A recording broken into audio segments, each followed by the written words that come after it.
there again, we had a bunch of offices that need to be moved, need to be shared. And I know Mayor Byers, she went in with Wilma, but, you know, that vision to buy that there, you know, that was divine vision. You know, why purchase something like that? But we eventually want to move a lot of offices out there for convenience. So, you know, that was really good. Another good indicator, at one time, used to, Gina, when you use a police officer, you used to have to rotate patrol cars. Well, that was a kind of back and forth issue. We decided they all needed to have take-home cars. All those police cars is why we could surround this city and lock it down. Plus the addition of about 80 state troopers and game wardens, and of course a lot of people know the way you can use the National Guard, which is a little thing called posse comitatus, and that's federalization. You don't want to get into that. On top of that, we got to pay for it all. But everything went real well there again, and there was different discussion levels that transpired over the weeks to come on recovery efforts, but it would still all come to one focus. You know, Jim Dirt, his That City Streets was just, it was phenomenal how much work they got accomplished. I remember seeing Jimmy walking where he could barely walk, but it was interesting. It was very interesting.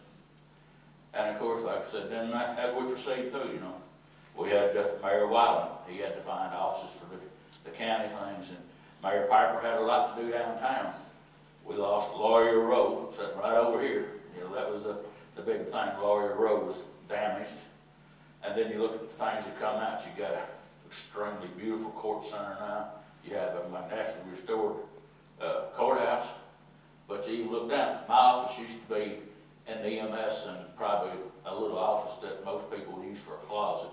And now I have the upstairs of a fantastic 911 building that Mayor Piper and the city council and the 911 people pressed to get pushed in here. So that's where the EOC is at today, state of the art. It's top notch. And, you know, lessons that we learned from previous disasters, not just the 99 tornado. You know, we've had lots of other disasters as obviously made Clarksville a better place.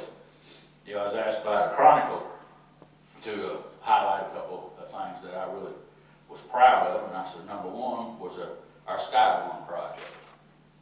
You know, it was brought out. Mark Hicks was the reporter for the Chronicle, and in which I did get the weather signal. And it was being sent out of Nashville. If you was on the east side of the county, you could get it, but if you lived south or in Woodlawn, that area, it was diminished. So industry, led by Train, Randy Smith, and Connie Monroe then, and the UCAR, Tom Jacobs, and several other businesses, to include Ron Smithfield, Smithfield Industries, we did a public-private partnership. They said they would buy the transmitter, which they raised up over $70-something thousand, and Montgomery County government, we furnished the tire space to put this in. So we have our own transmitter here in Clarksville, 162.5. So, you know, for years, I was in the fire service. We always pushed smoke detectors, and then, you know, here come the carbon monoxide. And these things are all relative about the same price value. And, you know, so we tried to sell, you know, the weather monitors. These things are going to save. Of course, now they're multi-purpose, they're multi-hazard. We can tell you lost child, the Amber Alerts, everything comes across them. But that enables us to have our own system here in Clarksville to look out for Clarksville. Montgomery County, this stretches on down into Cheatham and back over to Stewart, but Clarksville, Montgomery County, through business, industry, partnership with government, creative financing at its best, made this possible for this community. I said, it's unbelievable. And there are so many stories that, you know, people can tell. I know Jimmy could tell thousands, and Mayor Piper could, and Mayor Byers when she was trustee. But what I want to hammer on, it's a we. We put this back. Everybody sat here is what made Clarksville come back. So, 10 years later, now where we go from here? What's looming on the future? My God, we just had a great big announcement. HSC, Hemlock Semiconductor, come to Clarksville. How much impact is that going to have? Have you thought about it? Ooh, I have. I've been working on it for a few months as far as the planning aspect. There again, it's going to make Clarksville even more resilient. It's going to bring a lot of new facets to our lives in Clarksville. but it's a great event. And to come on like 10 years of this tornado, you know, I guess one of them said, well, you know, I told them it's kind of like me wanting to think about going back to an algebra class in high school. You know, it happened. It's now, I like to live in now and the future. You know, the past, we've been there, done that, and it was tough. You know, when you got downtown, I remember calling Johnny, Mary Piper at his house. Of course, I had a conversation, probably it was about a week before that, Mary, I was talking about, and I said, if you ever hear from me late night or early, it's bad news. So I called him up, and I said, Johnny, get the needed kids, go downstairs, I'll call you back later. And I did the same with Doug Wild. And of course, when we got downtown, I called him back and I said, Johnny, you need to come on down if you can get here. And of course, at that time, I was sitting in the parking lot from the courthouse and had my spotlight on. And I was talking to Doug Wild, and I said, well, Doug, you probably ought to come on down. Your Venetian blinds are standing straight out in your office. And my office is next to his. So you just didn't know the impact. And of course, we did our first flyover in a Blackhawk. Of course, lightning kind of made us land out on the memorial pad there, come on back down, a little power issues with the turbines.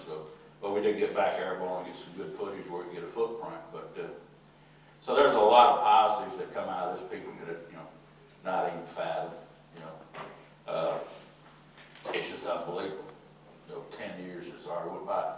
So you got 5 minutes on it. See, she's gonna get the hook out. Like I said, I could go on and on, but I do. There's so many stories, and talking around early this morning at breakfast, you know, and of course I was peeking at his show that he's going to give you all. He's got some wonderful stuff, and you need to listen to what this businessman has to say. But, you know, planning, preparedness, that's everybody sets, and here's, you know, it's your forte. You have to do a lot of it yourself. But I do, is there any questions, because I see so she's over here, I'm used to stage manager say, get off, you know, or give you, I got 5 minutes. Well, I can get more trouble 5 minutes, a lot allows. Ron? What was the number one thing that you had burned in your memory about the whole experience? The number one thing? Probably figuring out how I left Memorial Drive with the leaves running sideways and stuff, and ended up next to the minute mark past the gas pumps, not hitting them. I hadn't really figured that out yet, but that actually happened. And of course, right behind that, I'd say, is probably the deadly silence once the winds were gone, and you could smell this earthy smell all through the air. And one of the first, or the actual first person I did talk to then was Assistant Chief John Stanley from Clarksville Fire, back on the ones on the radio, and he was telling me he was going downtown. And when he come back, I said, oh my God. I said, so I went on to the ambulance service, got all our ambulances, because he was getting victims coming out of the Royal York Hotel. And I said, okay, boys, it's time to go to work, let's go. And it didn't slow up from there. And I guess, you know, there's so much that you could just relate to, but, you know, that figurative, the veracity of that wind, and they didn't really know that you left the road and stuff, it's unbelievable to us. So to not have anybody that perished in this thing, it's just divine intervention. If you don't think the good Lord didn't look out for us that day, I got news for you. Better keep looking, because he did. Any other questions?